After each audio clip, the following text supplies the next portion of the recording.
दोस्तों, अब तक हमने देखा कि किमजिन हॉस्पिटल में सुनजून से मिलने आ जाती है, लेकिन तभी यहां पर चीफ एडिटर आ जाती है। किमजिन जल्दी से उनके आने से पहले ही अलमारी में छिप जाती है। मिस एडिटर यहां सुनजून को देखने आई थी। यहां सुबह को जब किमजिन ऑफिस आती है तो शिनहोक उससे कहता है कि देखो जैक्सन, मैं नहीं चाहता कि हम दोनों एक दूसरे को लेकर अजीब फील करें, इसलिए मैं चाहता हूं कि हम पहले जैसे दोस्त बन जाते हैं जैसे हम पहले हुआ करते थे। मैं पहले बहुत खुश था कि मुझे तुम जैसी दोस्त मिली, इसलिए तुम पहले जैसी हो जाओ। और सुनो, अगर चीफ ने तुम्हें परेशान किया तो तुम मुझे बताना, मैं उसे छोड़ूंगा नहीं। तुम्हारी जगह मैं उसे सबक सिखा दूंगा। यहां जब ऑफिस में सुनजून आता है तो आज उसका मूड काफी अच्छा लग रहा था। वो काफी खुश नजर आ रहा था। हसू सबसे कहती है कि आज चीफ को हो क्या गया है, आज वो इतने खुश क्यों नजर आ रहे हैं। इस बात से ऑफिस के सभी लोग ये अंदाजा लगा रहे थे कि शायद सुनजून को किसी से प्यार हो गया है, इसलिए वो इतना खुश नजर आ रहा है। लेकिन इन सब की बातें सुनकर किमजिन परेशान होने लगती है। वो जल्दी से सुनजून के ऑफिस जाती है और उससे कहती है कि तुम ऐसा क्यों कर रहे हो, तुम्हें इस तरह हर टाइम मुस्कुराना नहीं चाहिए, क्योंकि यहां सब ये सोच रहे हैं कि शायद तुम्हारी कोई गर्लफ्रेंड है। तुम्हें नॉर्मल रहना चाहिए, पहले की तरह खड़ूस बॉस बनकर, क्योंकि मैं नहीं चाहती कि किसी को भी हमारे बारे में पता चले। और फिर इतना कहकर वो चली जाती है।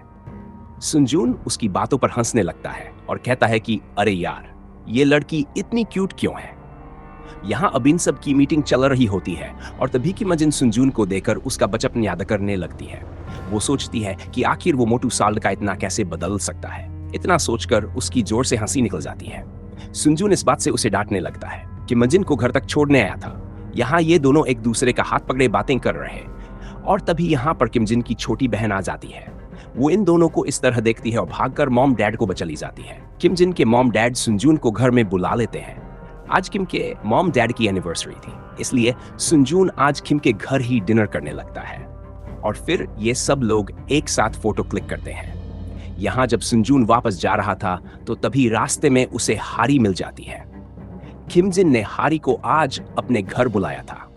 हारी सुनजून से कहती है कि वो उससे बात करना चाहती है और सुनजून भी उससे बात करना चाहता था। अब ये दोनों यहाँ अकेले बात करने आ जाते हैं। हारी कहती है कि तुम मुझे हर एक चीज के लिए माफ कर दो, मैंने इतने दिनों तक तुमसे झूठ बोला, उसके लिए मैं शर्मिंदा हूं। सुनजून कहता है कि अगर तुम मुझे कि मजिन की दोस्त बनकर मिली होती तो शायद हम दोनों भी एक अच्छे दोस्त होते। अब ये दोनों एक दूसरे को बाय कहर चले जाते हैं। यहाँ हारी की मजिन को बता देती है कि वो सुनजून से मिली थी और उसने उससे माफी मांगी थी। यहाँ जुन वो ऑफिस में सभी को ये बात बता देता है कि अगर हमारी कंपनी नंबर 1 पेन ही आई तो सबको निकाल दिया जाएगा। यहाँ ऑफिस में अब बस किमजिन और शिन होकर जाते हैं। किमजिन उसे हौसला दिलाती है कि सब ठीक हो, तुम फिक्र मत करो। एक दिन जब किमजिन और शिन होक ऑफिस पहुंचते हैं तो वो देखते हैं कि बाकी के लोग आज ऑफिस आ गए थे। इस बात से वो बहुत खुश होते हैं। किमजिन मिस्चा को यहाँ देखकर बहुत खुश होती है। यहाँ इन लोगों की अब मीटिंग चल रही होती है और तभी सुनजून सबको एक अच्छी खबर सुनाता है कि हमारी कंपनी को लियोनार्ड किम के साथ इंटरव्यू देने का मौका मिल गया है। इस बात से सब लोग बहुत खुश होते हैं। यहाँ रात में ये सब लोग डिनर कर रहे होते हैं। तभी शिनहोक सबसे पूछता है कि आखिर तुम लोगों ने यहाँ वापस आने का फैसला क्यों किया। सब लोग बताते हैं कि सुनजून उन सब के घर आया था, इसलिए सबने आने का फैसला कर लिया। नेक्स्ट सीन में हम देखते हैं कि किमजिन और सुनजून पिकनिक पर कहीं दूर आए होते हैं। सुनजून अब काफी खुश लग रहा था। किमजिन को ये जगह बहुत पसंद आती है। वो सुनजून से कहती है कि ये जगह बहुत अच्छी है, लेकिन तभी उसे छींका जाती है। वो कहती है कि अरे, यहाँ तो बहुत ठंड है। और तभी सुनजून उसे अपने करीब कर लेता है और उससे कहता है कि शायद अब तुम्हें ठंड नहीं लगेगी।